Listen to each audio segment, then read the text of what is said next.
The following is a presentation of the Eagles Sports Network. This is the Domino's postgame report. I'm Adam Cavalier alongside Carson-Newman head men's basketball coach Chuck Benson. Chuck, solid defensive effort tonight, especially holding Monroe to just 2 points. What'd you do to hold the Lions star in check? I think since we came back from the break, at least in these first two games and the week and a half or so that we've been practicing, I felt like we've been making strides defensively, and our guys are understanding more thoroughly that you've got to have great intensity, great effort, great communication. And I thought our defense tonight came out and really sort of sustained us. We were really concerned about Patrick Monroe and Brandon McCarter and Michael Carson, all three of those guys who really shot the ball, who have the capability of making shots. Tom Sanderson, as far as that goes as well. But I felt like, I'm not even seeing the numbers, but it felt like we just, with the exception of Carson, it sort of seemed like we were able to do some positive things defending that three ball, and especially against Monroe. I mean, I just think we extended out and made him uncomfortable. He's not really necessarily a driver as much as he is a catch-and-shoot guy or an isolation post guy. So I was pleased with our effort on that. Offensively, Mason Bates resets his career high. He has 15 points. Carson Brooks, animalistic at times, down low, 16 points, 8 rebounds. What about those two leading the way for you? Well, we needed it. You come in this kind of game, it's a road game, it's a conference game. It's a game where we played these guys in the first semester and just got beat bad, And so I think we had a lot of motivation coming into this game. And for Carson to step up and be a veteran, that was great to see Mason step up and as sort of an up-and-coming young new guy to make some of the plays he made. It was sort of a tough night because Jared Johnson has foul trouble. Sawyer Williams I had some stuff going, then he gets some fouls called there, just back to back within a matter of seconds. Yeah. And we couldn't get him out of the game fast enough, but I thought several guys made some contributions tonight.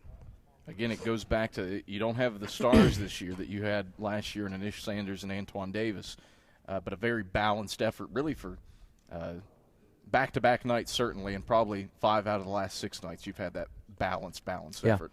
Well, I think it goes back to our defense. I mean, I think our defense is the catalyst for everything we're doing right now. Our guys are getting stops, and that gives us more chances to get fast break opportunities, gets guys moving and running.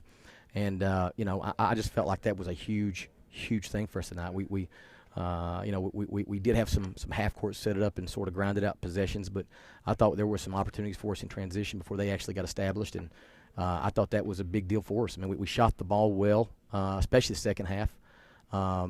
There was a couple things we wanted to make a big deal about specific on this game, and one of them was trying to not let Monroe get happy. The other one was the rebounding thing, and of course they out-rebounded us by 1, which is frustrating. But I mean, I felt like we, I felt like we at least neutralized it. So we did a pretty good job getting some second shots ourselves, especially Josh Rogers and Carson. I thought they were really good in giving us seconds. Marcel does have an opportunity late to either tie or take the lead. Rick Scruggs elects to go for the win. In the final moments, McCarter with a 3 from the right wing looked open, break down the final play. Well, we said, look, we don't want to give up the 3. If they drive it, I'm not saying we would concede a 2, but we just didn't want to get any kind of situation where it was an and 1 or a long range 3.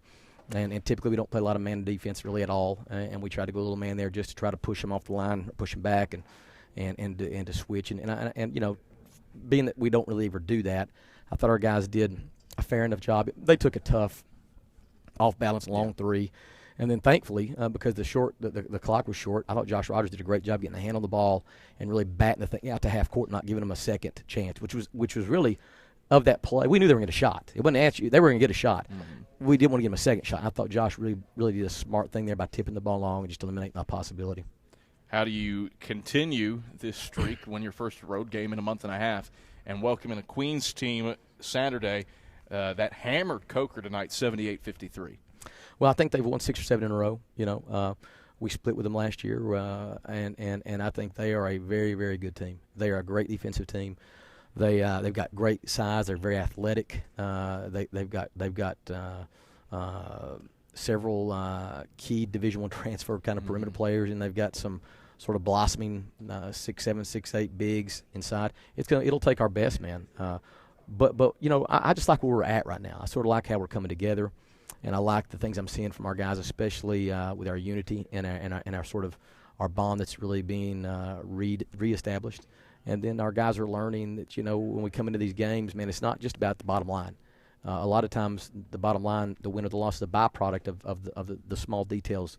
And our guys are really starting to understand that more clearly. So we're just going to stay right there and keep building on that. And hopefully by the time we get to Saturday, we'll be a little bit better, a little bit more confident. And I think Queens will give us an unbelievably tough fight. And it'll take our best, man. Chuck, pleasure. Congrats on the win. Thanks, Adam.